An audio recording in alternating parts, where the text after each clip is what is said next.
நிற்கிற வரைக்கும், அதே மாதிரி நின்ன பிறகும் நம்ம பிரேக்ல கொஞ்ச நேரம் கால் வைக்கிறது நம்மளுக்கு சேஃப்டி. நின்றுட்டு சப்போஸ் நம்ம இறங்குறோம், ஒரு அவசரம் ஏதாவது நம்ம கடைக்கு போகிறோம் அப்படின்னா, வண்டி ஆனில் இருக்கும்போது இறங்குறோம்னா கண்டிப்பாக ஹேண்ட் பிரேக் போட்டு இறங்கணும். இல்லை ஆஃப் பண்ணிட்டு இறங்குறோம் அப்படின்னா கண்டிப்பாக ஹேண்ட் பிரேக் போட்டு சாவியை கையோட எடுத்துக்கிட்டு தான் இறங்கணும்.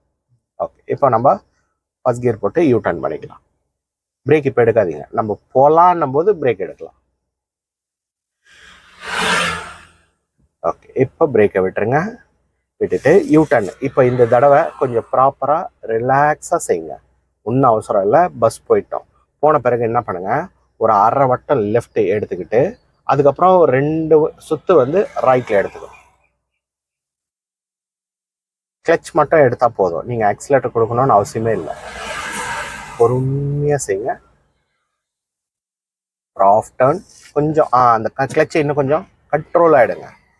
ஓகே, இப்போ டர்ன் ரைட். கிளச் இப்போ எடுங்க, எடுத்துக்கிட்டே செய்யுங்க. பின்னாடி பாருங்க, பார்க்கவே இல்லையே. ஓகே, டர்ன் முடிஞ்ச உடனே இந்த திருப்பறதுல குழப்பம் வருதுன்னு நினைக்கிறேன். ஸ்டடி,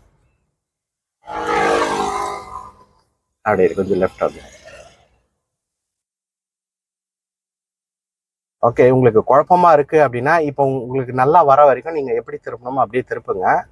அப்புறமா நம்ம அதை பார்த்துக்கலாம். ஏன்னா இப்போ நீங்க திருப்புறதுல கவனம் கொடுக்கறதுனால இந்த சில விஷயங்கள் தப்பு வந்துகிட்டே இருக்கு, உங்களால ப்ராப்பரா கவனிக்க முடியல. அதனால திருப்புறது உங்களுக்கு வாட்டம் எப்படி வருதோ அப்படியே திருப்பும். ஓகே, இப்போ ஆக்சிலேட்டரை படிப்படியா கூட்டு. நெக்ஸ்ட்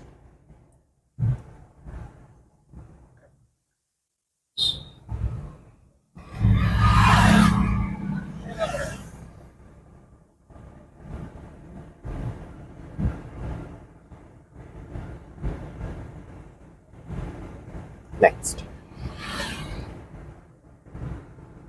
எப்படி இருக்கு உங்களுக்கு? 3 நாள் 4 நாள்ல இந்த சேஞ்சு அதிகமா கம்மியா இருக்கு? ஓகே,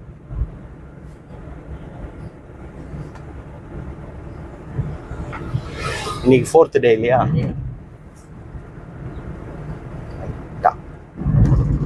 அதே மாதிரி நமக்கு இடம் இருக்கா, நமக்கு யாராவது இடைஞ்சல் பண்றாங்களா அதையும் பார்க்கணும். இந்த சைக்கிளில் போறவங்க, 2 வீலரில் போறவங்கள நம்பி சூறா ஓட்டாதீங்க. ஏன்னா அவங்க போற ஸ்டைல் பாருங்க, ஆடிக்கிட்டே போவாங்க. இந்த லைட்டா அப்படி நம்ம வண்டியில உராஞ்சா கூட அவங்களுக்கு தான் பாதிப்பு அதிகமா இருக்கும். அதனால சுகூர் மட்டும் ஓட்டாதீங்க. லெஃப்ட்ல போறவங்கள நம்ம ரைட்ல வரவங்கள நம்பலாம், அவங்கள நம்பி அவங்க தாண்டி வரமாட்டாங்க. நம்ம வர்றது என்ன ஸ்டைலுன்றதை அவன் பார்த்துட்டு வரான், இவங்க பார்க்காம போறாங்க. ஹார்னடி அதை நம்ம அதை அண்டர்ஸ்டாண்ட் பண்ணாலே போதுமா. நிறைய பேருக்கு அந்த ஐடியா எல்லாமே டிரைவிங் பண்றாங்க. எங்க எப்படி ஓட்டணும், யாரை புரிஞ்சுக்கணும், யாரை எப்படி ஓட்டுறாங்கன்றதை நம்ம தெரிஞ்சுக்கணுன்றத கவனிக்காமலே ஓட்டுறதுனால தான் நம்மளுக்கு பயம் அதிகமாயிட்டே இருக்கும். நம்மளுக்கு பயம் குறையணும்னா டிரைவிங்ல நம்ம யார் என்ன செய்யறான்றத முழுசா கவனிக்கணும். அதை கவனிச்சாலே நமக்கு பயம் வராது. இப்போ ஒருத்தன் இடிக்கிற மாதிரி வரான் அப்படின்னு நீங்க முன்கூட்டியே பார்த்துட்டீங்கன்னா நீங்க பயந்தா போவீங்க. அவனை எப்படி ஃபேஸ் பண்ணலான்ற ஒரு ஐடியா வந்துடும் இல்லையா? அதே தான். இப்போ கொஞ்சம் ஸ்லோ டவுன் இல்லையா, இன்னும் ஒரு கியர் பாக்கி இருக்கு. 4th கியர் தான் மறந்துடுறீங்க. நீங்களே போடுங்க 4th போட்டுட்டு இப்போ ஒரே ஸ்பீடா மெயின்டைன், இன்னும் கூட கொஞ்சம் ஸ்லோவாக இருக்கும்.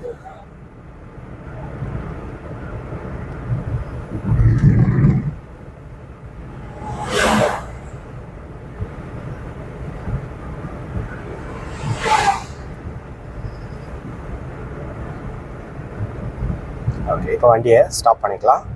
ஸ்லோ பண்ணிவிட்டு கிளச்சை ஃபுல்லாக அரெஸ்ட் பண்ணிங்க. அந்த காலை எடுத்து பிரேக்கில் வச்சுட்டு அந்த மரத்தோட நிழலில் ஸ்டாப் பண்ணேன். அப்படியே ஓரம் மிரர் தெரியுது இல்லை உங்களுக்கு? Okay, study study. ஓவர் நம்ம ரைட் திருப்பிட்டோம்னா இந்த ஓகே கரெக்டாக வந்துடும். ஆனால் ஃப்ரண்ட் ஃபேஸ் பார்த்தீங்கன்னா இப்படி கிராஸாக நின்றுடும். அதையும் பார்க்கணும், இதையும் பார்க்கணும். இது வந்து அதிகமாக பார்க்க தேவையில்ல. நீங்கள் ஃப்ரண்ட்டில் அதிகமாக கவனம் கொடுத்தீங்கனாலே இது உங்களுக்கு ஆட்டோமேட்டிக்காக கரெக்டாக வந்துடும்.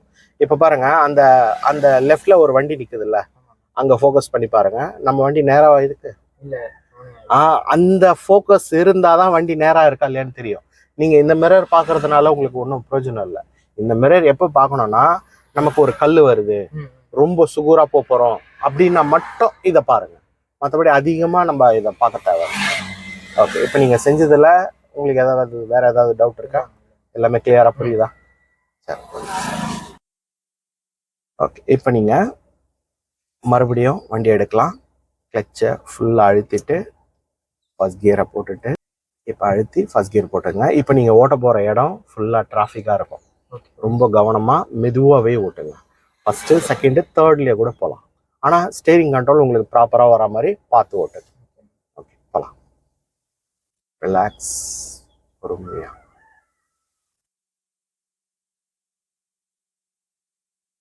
இப்போ கொஞ்சம் ஸ்டடி ஸ்டடி ஸ்டடி, அவ்வளோதான். ஸ்டடி. இப்போ ஸ்டடி. அந்த ஷேக் வரக்கூடாது. Okay, next.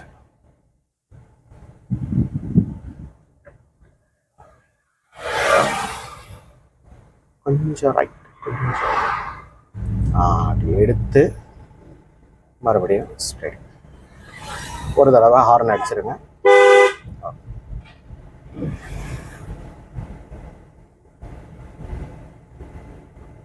லெஃப்ட்டு நீங்களா தள்ள வேண்டாம். இப்போ இந்த செகண்ட்லேயே போகலாம். அங்கே வேக தடவை வருது இல்லையா, அதை தாண்டுற வரைக்கும் நம்ம செகண்ட்லேயே போகலாம். கொஞ்சம் ஸ்லோ பண்ணுங்க.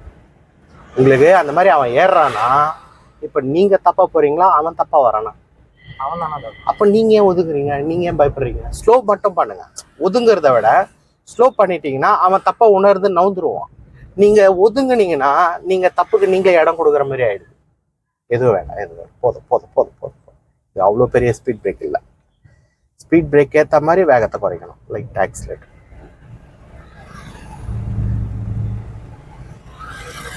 ஓகே, இப்போ அங்கே லாஸ்ட்டில் ஒரு கடை போர்டு இருக்குல்ல, சின்னதாக கடை போர்டு லாஸ்ட். அந்த போர்டை தாண்டி ஒரு வழி ஒன்று வரும்.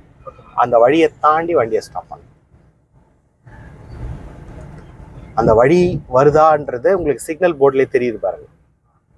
அங்கே பாருங்க, அந்த கடை போர்டு சிக்னல் போர்டு பாருங்க. லெஃப்ட்ல ஒரு ரோடு தெரியுதுன்னு போட்டிருக்காங்க. பைக் வருதா, அந்த இடத்த தாண்டி ஸ்டாப். ஸ்லோ, கிளச், பிரேக்ல கால வச்சுட்டு அந்த நிழல்ல இப்போ எல்லாம் தூரமா பாருங்க. இந்த கூட தூரமா பாருங்க. ரைட் எடுங்க. இப்போ ஸ்டடி பண்ணுங்க. இப்போ நீங்க லெஃப்ட் மிரர் பார்க்கவே இல்லை, கரெக்டா? நீங்க தூரமா தான் பாத்தீங்க. இப்போ பாருங்க எப்படி ஓரம் வந்துருக்கு. ரொம்ப சுகூரா வந்திருக்கும், கரெக்டா? நீங்க லாங் ஃபோக்கஸ் பண்ணீங்கனாலே உங்களுக்கு ஆட்டோமேட்டிக்கா அந்த லெஃப்ட் சுகூரா ஓட்டுறது புரிய ஆரம்பிச்சிடும். அதனால லாங் ஃபோக்கஸ் அதிகமா பண்ணுங்க. ஓகே, நியூட்ரல் பண்ணிங்க. நியூட்ரல் பண்ணிட்டு கிளச்சை விட்டுருங்க. கொஞ்சம் அந்த பெடலை தூக்கி விட்டுருங்க. ஓகே, இப்போ நம்ம வியூவை கொஞ்சம் மாற்றுவோம்.